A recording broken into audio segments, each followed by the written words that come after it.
आखिर भारत का मुसलमान इजराइल के साथ क्यों नहीं है? क्योंकि ये जो मेरे भाई बोल रहे हैं, क्या ये बात प्रैक्टिकल ट्रूथ है? 3 अच्छे मुसलमानों के कारण हम 3 करोड़ इस्लामिक आतंकवादियों को खारिज नहीं कर सकते। परंतु मैं इनसे पूछता हूँ, निंदा नहीं निदान बताइए। हम नहीं बाद में है, पाकिस्तान बाद में है। सबसे बड़े गद्दार हमारे देश में छुपे हुए हैं जो देश को खाते हैं और देश को बदनाम करते हैं। मुसलमान अपनी कौम का साथ देता है, मुसलमान कभी देश का साथ नहीं देता। तमिलनाडु में ये लोग डीएमके के साथ खड़े हो जाएंगे, उसके बाद फिर कर्नाटक जाते ही कांग्रेस के साथ खड़े हो जाएंगे। जो हिंदू का विरोध करेगा ये कौम उसका साथ देती है। और हम कितने मूर्ख हैं, देशद्रोही है। चुनिंदा मैं इनकी बात सुन रहा था जो इन्होंने कहा कि सारे मुसलमान एक जैसे नहीं है, कुछ चंद मुट्ठी भर हैं। ये बिल्कुल गलत बोल रहे हैं। इनके अंदर शत्रुबोध का अभाव है, शत्रुबोध का अभाव है। इस्लाम भारत का सबसे बड़ा शत्रु है, मुसलमान शत्रु नहीं है।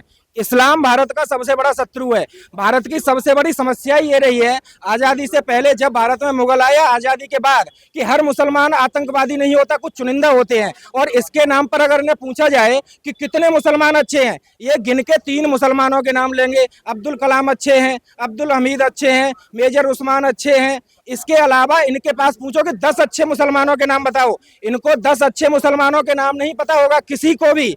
अब 3 अच्छे मुसलमानों के कारण हम 3 करोड़ इस्लामिक आतंकवादियों को खारिज नहीं कर सकते। जब कोई कहता है कि सारे मुसलमान एक जैसे नहीं होते, आप अब्दुल कलाम को देख लो, तो एक अब्दुल कलाम के नाम पर ये 50 बगदादियों की रक्षा करते हैं जो अल्लाह के नाम पर बम फोड़ने का काम करते हैं। जब ये एक अब्दुल हमीद का नाम लेते हैं, एक अब्दुल हमीद के नाम पर ये 50-100 बुरहान वानी को बचाने का काम करते हैं।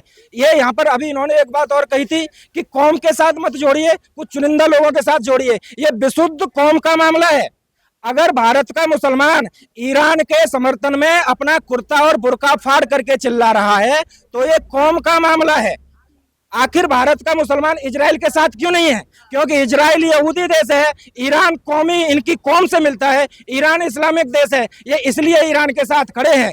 और डॉक्टर भीमराव अंबेडकर ने भी ये कहा था उनकी किताब में, थॉट ऑफ पाकिस्तान और पार्टीशन ऑफ इंडिया, आप उनकी किताब पढ़िए, स्पष्ट लिख के गए हैं कि मुसलमान का समर्पण भारत देश के प्रति कभी हो ही नहीं सकता। मुसलमान का समर्पण सिर्फ और सिर्फ इसकी कौम के प्रति होता है। तो ईरान के साथ अगर भारत की जो खातून है आज कह रही है मेरे गहने ले जाओ, मेरे बर्तन ले जाओ, इनके घर में खाने के लिए चने नहीं है और ये ईरान अपने गहने भेजने के लिए तैयार है। ये इसलिए भेजने के लिए तैयार है क्योंकि ईरान इस्लामिक देश है। अदरवाइज इसी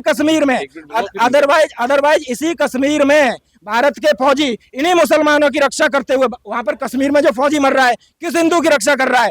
कश्मीर में आतंकवाद है, वहां के ज्यादातर मुस्लिमों के कारण आतंकवाद है। इन्हीं मुस्लिमों को पाकिस्तानी इस्लामिक आतंकवादियों से बचाने के लिए हर वर्ष हमारे सैकड़ों फौजी वहां पर जो है बलिदान हो जाते हैं। लेकिन किसी भी कश्मीरी खातून ने अपने गहने उन बलिदान हुए फौजी के परिवार के लिए नहीं उतारे, लेकिन ईरान के लिए उतार दिए, क्योंकि ईरान के साथ कौम का मसला है। मुसलमान अपनी कौम का साथ देता है, मुसलमान कभी देश का साथ नहीं देता।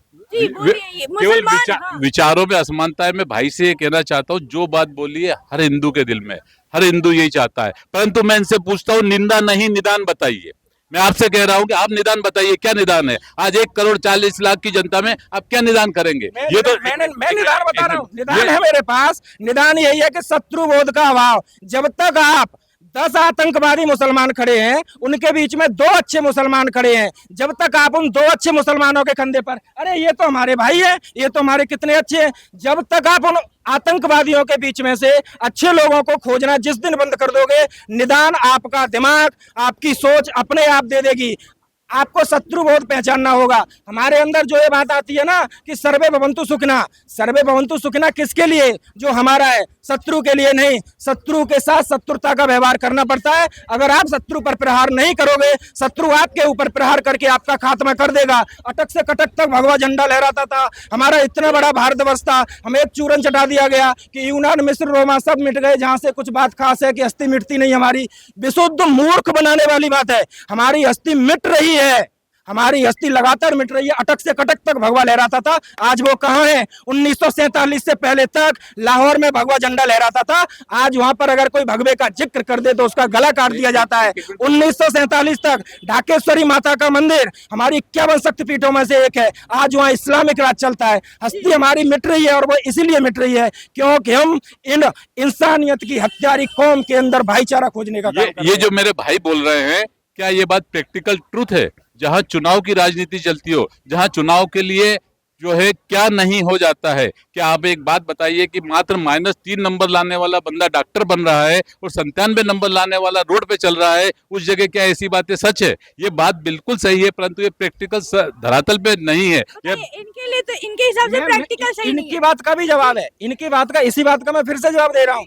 जो ये कह रहे हैं कि ये प्रैक्टिकल नहीं है, ये बिल्कुल प्रैक्टिकल है। आप यही क्यों कहते हैं कि अब्दुल कलाम अच्छे हैं? आपको क्या भारत के अंदर और कोई वैज्ञानिक नजर नहीं आते? मैं अब्दुल कलाम का सम्मान करता हूं, लेकिन जो भारत ने परमाणु परीक्षण किया है, जितनी ज्यादा मिसाइलें बनाई हैं, क्या अकेले अब्दुल कलाम ने बना दी? इनको एक अब्दुल कलाम का नाम पता है? अब्दुल कलाम के साथ कितने वैज्ञानिक थे? मैं इनसे पूछ रहा हूं, ये बता नहीं पाएंगे। क्यों? क्योंकि शत्रुबोध का अभाव है। हमने सिर्फ ये ढूंढना है, हमें ये चूरन चटाया गया है कि भैया अच्छे अच्छे लोगों को खोज लो। 10 लोगों में एक अच्छा, अरे एक बात बताइए, 10 सांप बैठे, आप कैसे बोलोगे कौन सा सांप काटेगा कौन सा नहीं काटेगा? सांप का स्वभाव ही काटना है।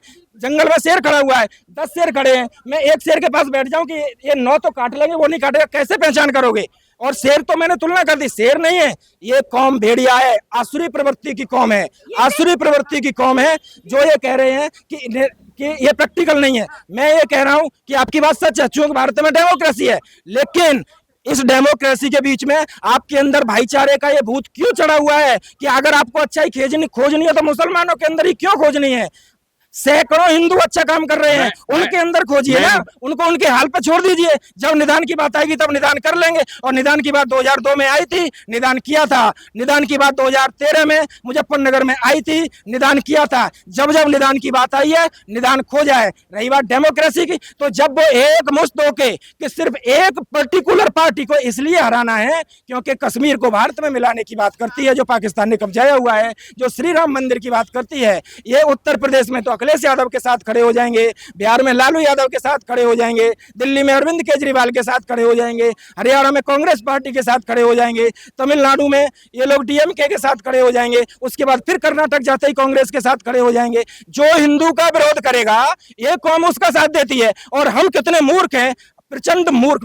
एक भारत के बारे में बात कही जाती है ना कि भारत कृषि प्रधान देश है, भारत पुरुष प्रधान देश है, भारत विशुद्ध चूतिया प्रधान देश है, भारत में चूतियों की फौज है जो आतंकवादी कौम के अंदर अपना भाई खोजने का काम करती है। निदान यही, आतंकवादियों के अंदर आप अपना भाई खोजना शुरू कर दो, भारत उसी दिन, मुझे नहीं पता हिंदू राष्ट्र बनेगा या नहीं बनेगा, लेकिन हिंदू बहन बेटियां सुरक्षित हो जाएंगी उसी दिन। हिंदू की जो जमीन है हमारा हिंदुस्तान, उसी दिन सुरक्षित हो जाएगा जिस दिन हम एक प्रोफेसर जो यूनिवर्सिटी में खड़े होकर के पढ़ा रहा है, ज्ञान दे रहा है कि हमें भारत को आगे बढ़ाना है, लेकिन उसी के बीच से कोई उमर खालिद निकल करके आ जाता है, उसी के बीच से कोई सरजील इमाम निकल करके आ जाता है, उनकी बात ना करके नहीं वो टीचर तो साहब, प्रोफेसर तो अच्छा था, अरे उसी की तो पौध है जो कहां से निकल करके आई। बात विचारधारा में है जो स्पष्ट मानती हो कि रमजान के पवित्र महीने बीत जाएं, काफिरों को जहां भी पाओ उनका कत्ल कर दो, जो अल्लाह को नहीं मानता वो वाजिबुल कत्ल है। आप उनके बीच में अपना भाई खोजोगे तो निदान आप खोज ही नहीं पाओगे। मैं ये कहना, इन्होंने रमजान के पाक महीने में, रमजान के ही पाक महीने में तरुण को मारा गया, रमजान के ही पाक महीने में सूरज को मारा गया, रमजान के ही पाक महीने में जो एक छोटी सी बच्ची का रेप कर दिया गया, तो ऐसे आप कौम को आप कह रहे हो कि कुछ मैं बिल्कुल प्रैक्टिकल बात कर रहा हूँ। नो डाउट वो कट्टरपंथी हैं, परंतु जिस देश में हम रहते हैं यह कट्टरपंथी नहीं चलेगा। आज बुरा न मानिए कि वो 11 कट्टरपंथी अगर इस भाई के घर पे खड़े हो जाए, अपने यहाँ से 11 जने साथ नहीं देंगे, भाई अकेला करेगा। तो इसके मेरे साथ नहीं देंगे, इसके कारण मैं उनको भाई तो नहीं बनाऊंगा। मैं उस कौम से आने वाला हूं, मैं उस कौम से आने वाला हूं जिस देश में इन्हीं से लड़ते हुए मेरी माताओं ने जौहर कर दिया, लेकिन इनको अपना भाई या अपना सैया नहीं बनाया। मैं उस कौम से आने वाला हूं जिनके आगे छत्रपति संभाजी महाराज को चीर दिया गया, लेकिन इनको अपना भाई नहीं बनाया। मैं इनका भाई नहीं मान सकता, चाहे कोई भी परिस्थिति। अगर मेरे घर पर 11 लोग ये खड़े हो जाएंगे तो मैं खुशी खुशी अपनी गर्दन कटवाना स्वीकार करूंगा, लेकिन नीचे से नहीं कटवाऊंगा, मैं क्लियर हूँ। देखिए, आप मेरे को एक बात बताइए, देश और दुनिया में जहाँ पे भी हमले हो रहे हैं हर जगह पे इन्हीं की कौम का क्यों नाम आता है? भाई इसलिए आता है ना ये कट्टरपंथी, बाकी अपन लोग कट्टरपंथी नहीं है, अपने घर परिवार पूरी दुनिया में ये कट्टरपंथी है। कहा, आप बताओ ना। जो आप तो कह रहे हैं कुछ चुनिंदा लोग हैं, आप जो चुनिंदा इन्होंने लोगों को बोला बोलते हैं। सत्य है कि इस्लाम जो है कट्टरपंथी दिखाता है, यही डर है जबकि कि ये बात बोलते हुए आपको चुप इस्लाम बहुत नहीं, कट्टरपंथी अपने था, बोलने साफ इस डर से बोल रहे हो। कड़वा बोल ये रहा डर हूं, थोड़ा निकालिए। अपने बोलने से क्या होगा, केवल कलम की ताकत चलेगी। मैं आपसे कह रहा हूं, आप केवल 21 जनों को अगर अपनी भाषा में बुला लो तो मैं आपका वो हो जाऊंगा। कैसी बात कर रहे हैं आप गुजरात 2002 भूल गए क्या? आप मुजफ्फरनगर भूल गए क्या? आप मुजफ्फरनगर भूल गए? 2021 2020 दिल्ली भूल गए क्या? एक सेना के कैसी बंदे बात ने कर रहे हैं एग्रेसिव मत होना, एक सेना के बंदे ने एक जीप में मुस्लिम के बंदे को आगे बिठा दिया। वो बोले अब तुम पत्थर मारो। कौन पत्थर मारता है? कोई भी पत्थर जो है उस टाइम नहीं मारा, परंतु गवर्नमेंट ने उस सेना के अधिकारी को हटा चलिए, दिया। आखिरी बात, जहां ये जिस समाज में ये होता हो, जो गवर्नमेंट ये करती हो, आप वहां क्या उम्मीद करते हैं? हम देखिए इनके जैसे सेकुलर हैं, इसी वजह से कश्मीर में हिंदू मारे गए। मैं सीधी बात बोलूंगा, गाय को सुबह रोटी के साथ खाने वाले और गाय की पूजा करने वाले कभी भाई नहीं हो सकते। जो अपनी बहन में सीधा सीधा देखते हैं कि ये मेरी बेगम है, वो कभी भाई नहीं। हम बहन को दुर्गा की तरह पूजने वाले लोग हैं, उनको हमारा भाई बनाने वाले लोगों से हम उम्मीद करेंगे कि अपने घर पे बैठे हमें ज्ञान देने का काम ना करें। जिस दिन हमें उनको इंसाफ देना होगा, उस दिन हम ईरान वाला इंसाफ उनको इजराइल वाले तरीके से दे देंगे। बाकी जय श्री राम। इनके भाईचारा तभी तक होता है जहाँ हिंदू जो होता है ना अल्पसंख्यक में होता है और ये बहुसंख्यक में होते हैं। जहाँ ये बहुसंख्यक में होते हैं, ये भाईचारा नहीं होता है, वो हिंदू चारा बन जाता है इनका, सारा बन जाता बिल्कुल चारा बन जाता है। अब इस चारा का, अब भाईचारा का ये खाई इस देश में बन चुका है। अब इस देश से बांध ले बोरा बिस्तर, उसी में उन्हीं का भलाई है। क्योंकि अब इस देश में तुम रहोगे और इस देश को अनहित करोगे। अब 120 करोड़ सम्मान के साथ उनको भी जाना चाहिए सर। बिल्कुल, वो खामने ही नहीं है, वो खामने के कीटाणु है यहाँ पे। और इस कीटाणु को जल्दी से जल्दी मैं कहूंगा सरकार को खत्म करो। वो एक ऐसी सीट डालो जो देश में खामने के जो कीटाणु है उसको पहले खत्म करो, नहीं तो देश के सबसे बड़े गद्दार यही है देश में। खामने बाद में है, पाकिस्तान बाद में है, सबसे बड़े गद्दार हमारे देश में छुपे हुए हैं जो देश को खाते हैं और देश को बदनाम करते हैं।